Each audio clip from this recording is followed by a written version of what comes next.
Hey guys, Gunnar Ross back once again. Well, welcome back to another video. Today, for this week's topic video, I wanted to talk about the highs and the lows of the PS3. Now, the PlayStation 3 as a console is very close to my heart, and with the announcement that the PS3 is going to be ending in production in Japan, I thought, why not talk to you guys about some of the highs and lows I felt with the PS3. Who could forget the times when the PS3 had been leaked before we saw the official console pictures? I still remember seeing those George Foreman PS3s that were out. So they had the picture of which I'll throw up the picture here for you guys, with the sausages and the onions and people like making a barbecue out of them. And also just the outrageous controller that was pictured, the Aussie Boomerang controller as people were calling it. And yeah, I remember just seeing people absolutely just raging about it and getting angry about it and saying, look, this is what's going to be happening. They were going to abandon the PlayStation for some weird reason. Mind you, that controller was definitely hideous, and I was like, oh no, please don't this be the controller. Now, luckily these images are fake because, man, I don't think I would like to see this ugly looking console being released as a PlayStation 3. Now, for those that don't know, the original PS3 was released in Japan in November 2006 and was released in Europe in the following year in March. Now, the PS3 had been released with 12 games, and 2 of these games I was really excited for. One of them being Resistance: Fall of Man, which became one of my favourite titles, very underrated in my opinion. First person shooter title done by Insomniac Games, and was very impressed by this. It just had that really cool old school Nazi sort of vibe, but mixed in with futuristic guns and alien enemies. The other one I was super excited for was Mobile Gundam Targeted Sights. Obviously, being a Gundam fan, I was really hyped for this, and I was like, oh my god, they're releasing a Gundam game as a release title. I have to get this. Sadly, it wasn't the game that I hoped for.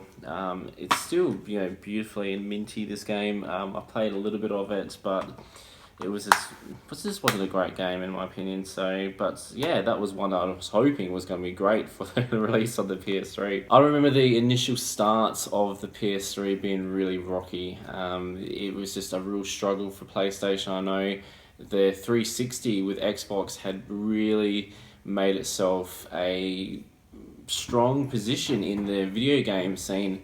They had been out for a lot longer than the PS3, they were in next-gen graphics, and they'd already established a really big fan base, especially with their online capabilities, with the things like the Halo and stuff. It was very hard for the initial stage for PlayStation to get running and and start selling some good amount of consoles. In the years to come, the PlayStation 3 continued to strengthen itself with console sales. It wasn't until the release in 2012 where the super slim PS3 came out, and that's when it was game on, and the PlayStation 3 was really pushing to have that #1 sort of spot in the race for the consoles. Trophies were a great addition to the PS3. Granted, they were a complete rip-off of the Xbox 360 achievement system, but you know what they say, imitation is the sincerest form of flattery. Did you get that, Xbox? Haha! I think the popularity trophies really brought bragging rights, especially to the online games of PS3. I still remember getting my very first trophy on the PS3, and that was on Uncharted. And it was very special. I remember finding my first piece of treasure and just seeing that trophy pop up, and I was like, wow, that is so cool. I'd already experienced that with the 360, get my first sort of achievements, but just seeing that first trophy pop up was something I always remember. With all the PlayStation 3 successes, there was a few lows that came about. Does anyone remember the PlayStation take on the Sim World? It was called PlayStation Home. Like The Sims, you could enter the app and interact with other players within the world of the PlayStation Home. Sony's aim here was for you, the player, to be able to build your own sort of house, interact with other players, and enter different games with each other, and just have those real bragging rights and being able to show off your trophies within your house that you'd earned through your games. And it was a great, bold idea by PlayStation, but in the end it proved unsuccessful for them. I think the main issue really was that it was just such a big, bold move by Sony. at trying to create that such a that big community environments, and hats off to them for giving it a go. But really, at the end of the day, I think what us gamers really enjoy, in my opinion anyway, is just the simplicity, especially with you look at the likes of the PS4, just the menu and how you can have your own folders and get to your game quickly, and have your party chat while you're playing a game, and those sort of things. You don't need it to be all busy and have those big worlds and show off all the stuff there.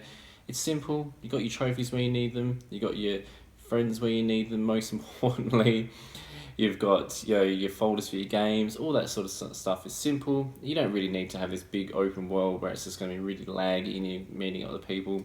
And I think they realised that by pulling the PlayStation Home not long after it had been initially released in a beta form. The other letdown for the PS3, and the biggest embarrassment I guess for PlayStation at the time, was the hacking of the PS3. At the time, the outage of this hacking caused 77 million PlayStation 3 accounts to be down from the internet access. It was the largest data security breach in history, and you can just imagine how embarrassing this must have been for Sony. From this lesson, Sony really beefed up their security. I remember just being at work at the time and being like really sad, and being like, at the time I was playing Call of Duty and I was like, what am I gonna do? I can't play Call of Duty online. I'm going to have to go do some real life. But seriously, it was like that. It was like, I've been playing Call of Duty for a while with friends online and built levels up, and I was really enjoying it. And that was one of my things to, after a stressful day was sort of at work, or I just really wanted to go home and play Call of Duty. And I couldn't do that because of the hackers had brought it down. But I don't hate them for it at all. It's actually brought, some better security for the PlayStation, and that's definitely what was lacking. And I think Sony had just got a little bit relaxed at the time. But yeah, that was definitely one of the lows of the PS3 for me. The console just brought so many great memories, just so many awesome titles and series, and just so many fond memories for myself. And I think of series like the Uncharted series, the Resistance series, Killzone series, Ratchet and Clank series. There was those great third-party titles like Borderlands that came out, and the Batman games, and Gran Turismo. Oh my god, just all the amazing titles that came out. One of my sort of favourites was the Hyperdimension Neptunia series. Not everyone's favourite, I know, but just brilliant games. It was just such a great control system. I loved the fact that they went from having the already great control of the PS2 and merging it over to the PS3 with your triggers for your accelerate and brake with racing games. I found that so much better. Just how much I felt the controller was much lighter in my opinion. Just going to that wired control to wireless as well, like the Xbox had done as well, going back to the imitation thing. But yeah, it was just such a lovely console. I guess I really just wanted to finish up the video by saying thank you very much to PlayStation for just bringing such an amazing console, and finishing it really well with flair. Like from where it started, in those real slow starts, and the games started slowly trickling into where it finished today. We're just bringing some real AAA titles, things like The Last of Us, Uncharted, and those sort of things, like I mentioned before. Just amazing. And, like a lot of other console developers, like Nintendo and Xbox, it was just great to see you continue to develop the console, make it bigger and better all the time. You didn't sit back and just let it, do its own thing. You got in there and you made it bigger and better, like you have been doing with the PlayStation 4. And yeah, I think it's going to be very sad to see the end of the era for the PS3. I think for my collecting sense, as you guys know, I'm going for that full PS3 collection. Finally, I can have a final number on what I need to get the whole set. So it won't be long before I hit that 350 mark, and you'll see another PS3 collection video. With that being guys, just a short and sweet video on the PS3 with its highs and lows. I'd love to hear what you guys have to say.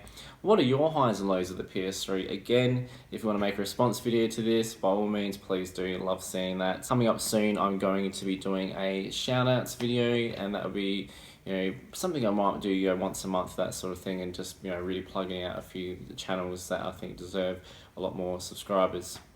Well, there we have it, guys. Yet another video done and dusted. Hope you enjoyed. Leave me a big thumbs up if you did, and don't forget to subscribe, fools. See you later.